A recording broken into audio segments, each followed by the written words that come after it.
sablasti, utvare, vještice ili kako ih u Istri zovu štrige i štriguni, često su u prošlosti ulazile u misli malog čovjeka opterećenog preživljavanjem na škrtoj istarskoj zemlji.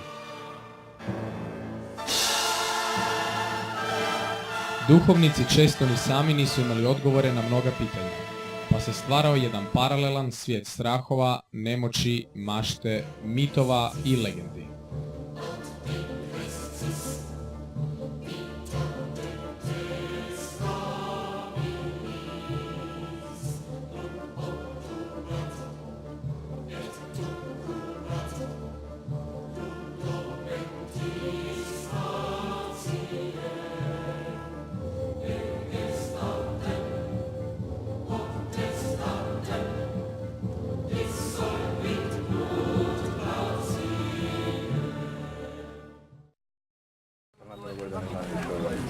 Meni je Vajki ljubav bila poznata. Čak i danas, kada ljude upitate o štrigama, štrigunima, vješticama i vampirima, najčešće izbjegavaju odgovoriti. Rijetki su oni koji će o tim stvarima progovoriti bez straha. Za štrige, tako neko prazne. Ne, to ja nešto s tim bavim. Kolega pitate. Vjerujete li u štrige, vještice? Vjeruješ li u štrige, štrigune? Baš da vjerujem, ne, ali vjerujem da svemu treba nešto po tome. Da li vjerujete li u štrige, štrigune, vještice, vampire? U štrige vjerujem, da. A da? Da. I kako to objašnjavate? Tako ima različitih životinja, četveronožnih, tako ima i dvonožnih. Tako. Mislite da su te neke priče o kojima se je čulo da su stvarnost ili da su to neke izmišljotine ljudske? Pa to je bilo od vajka da, ne znam, to ljudi pričaju, moguće je sve. A pogotovo u današnjem svijetu. U današnjem svijetu u kojem živimo sve je moguće. Pogleda uprtih u zvonik, očekujući pomoć s neba, ljudi su često i sami smogli hrabrosti da se obračunaju s nečastima. Ovo je priča o hrabrom županu i stanovnicima Kringe, koji su prema pisanju povjesničara Johana Valvazora u 17. stoljeću doživjeli pravu transilvanijsko-hollywoodsku moru.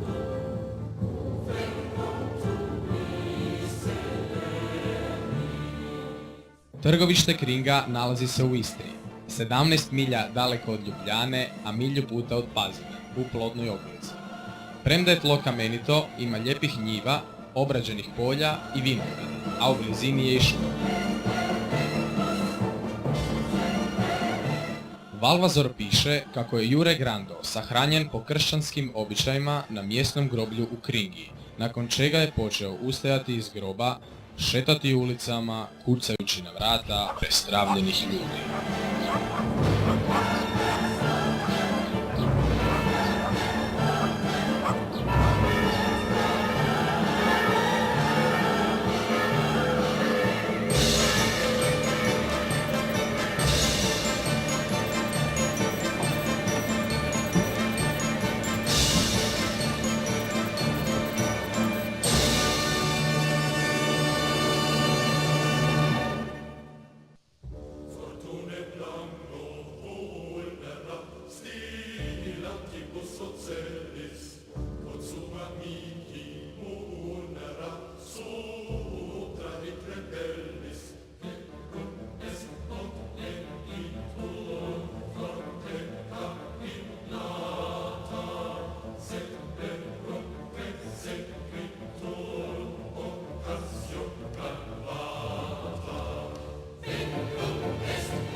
Udovica se požalila ocu Đuri, redovniku koji ga je pokopao i za njega služio misu kako je pokojni muž stalno opsjedan.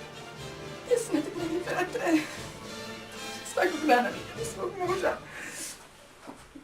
I jednostavno toliko mi je teško da dolazim iznad sebe. Ne mogu više. Teško mi je jako. Jako mi je teško.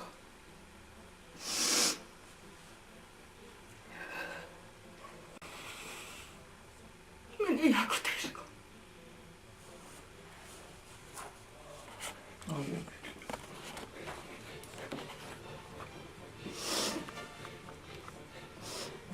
Takve se scene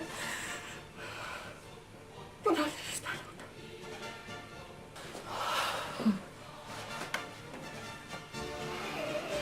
Kad je spomenuti otac došao u udovičinu kuću i sam se s njime suočio, prestravljeno je pobjegao.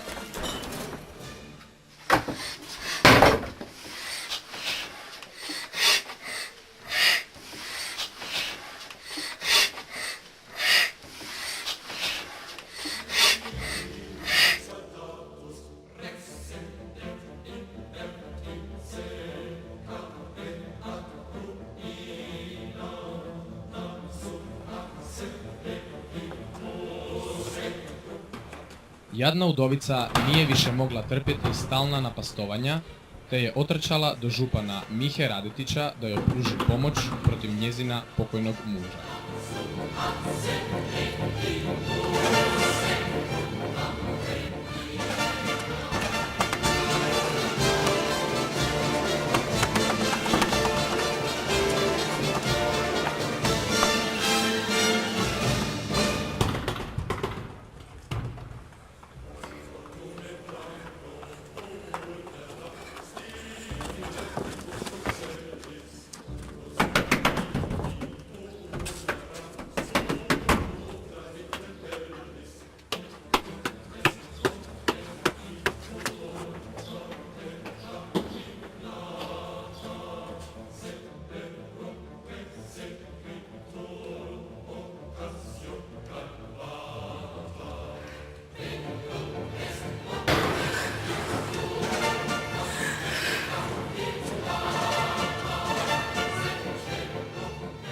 Ne moram više.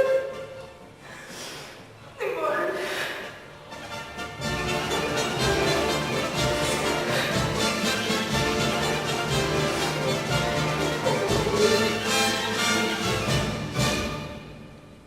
Župan je odlučio reagirati na zamolbe očajne udovice i prepadnutih sugrađana, te je zajedno sa svojim pomoćnicima otišao otkopati grob kako bi se Štrigunovo srce probilo kolcem načinjenim od bijelog gloga.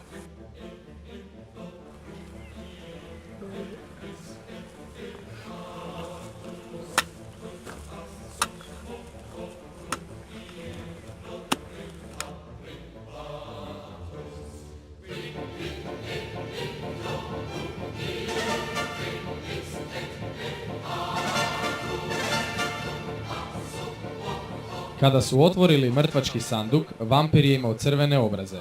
Izgledao je svježe, te se širom otvorenih očiju smijao hrabrim muževima koji su glavom bez obzira odjurili u obližnju crkvu pod zaštitu oltara i presvetog.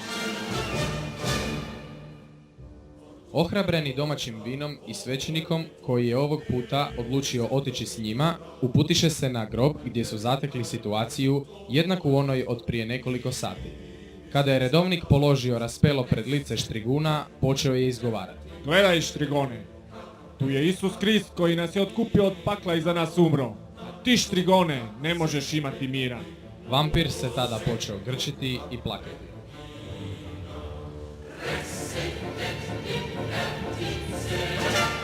Župan je pokušao probosti kolcem srce vampira, no to mu nikako nije uspijevalo. Na to je seljak Mikola iz Lupoglava skupio hrabrost, te mu zamahom sjekire odrubio glavu. Bio je to kraj Juri Grandi, vampiru iz Kringe.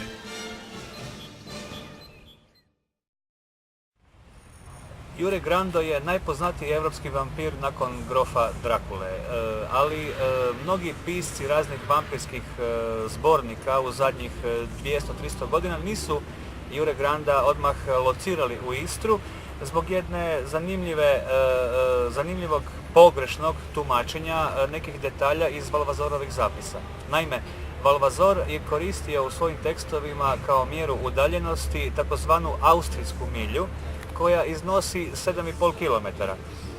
Međutim, oni koji to nisu znali, kada su to preračunavali u kilometre, računali su ovu današnju milju koja iznosi nešto više od 1,5 km i na taj način su recimo Kringu, odnosno Kring prema Valvasorovom zapisu, i Pazin, odnosno Mitterburg, smještali tamo negdje u okolicu Ljubljane, dakle u Sloveniju.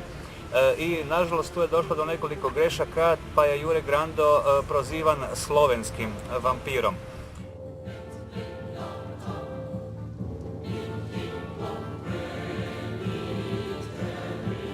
U kući gospodina Enrica de Pierre, čiji su preci doselili u obližnji Tinjan, u vrijeme spomenutih zbivanja, uz vrijednu etnografsku zbirku pronašli smo zrcalo i relikviju za borbu protiv štriga.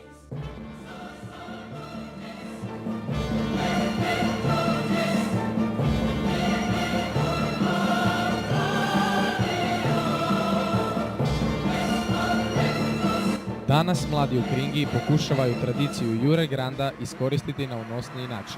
Putujući cestom prema Poreču, nikako ne možemo ne primijetiti putokaz za Kringu i novo otvoreni bar. Pa ideja mi je došla od ovih starijih mojih koji su mi od uvijek pričali o temu i automatski kad sam počeo razmišljati o otvaranju kafića sam se domislio na te priče koje su imali prepričavali kao da sam bio mali i automatski sam dali ime kafića tako i plus tega sam stio da je baš kafić vezan tematski uz ta kraj. Ovo je super ideja, drago mi je da nekom mlad se konačno odlučio na jedan tako hrab korak da reklamira vampire u Istri. Ništa neobično. Osim Kringe, nadam se da će ubrzo tu još neka mjesta krenut tim stopama, recimo zašto ne bi Lindar. U istoj knjizi gdje piše da je Kringa imala svog vampira, piše da je i Lindar imao svog vampira. Neki se toga boje, pa ne žele doći u Kringu i Lindar, a drugi opet jedva čekaju tako neke stvari da posjeti ta mjesta i da vide da li je to točno. Pa da malo počačkaju, da vide po groblju, nadrugne spomenike, da traže da vide da li je to. Na koncu konca ne otkrivamo nikakvu toplu vodu. Mnogi po svijetu to rade. Posjećuju se kuće s duhovima, rade se organizirani posjeti gradova koji imaju veze sa štrigama, štribunima, vampirima, šta ja znam što sve ne. I to može zaista biti biznis. Da, zaista. Kada od svega pokušavamo izvući novac, zašto to ne bi činili i pomoću štriguna? Osim toga, ako je Vlad Tepeš, poznatiji kao Drakula, osvojio Hollywood, možda se to jednog dana posreći i našem domaćem vampiru.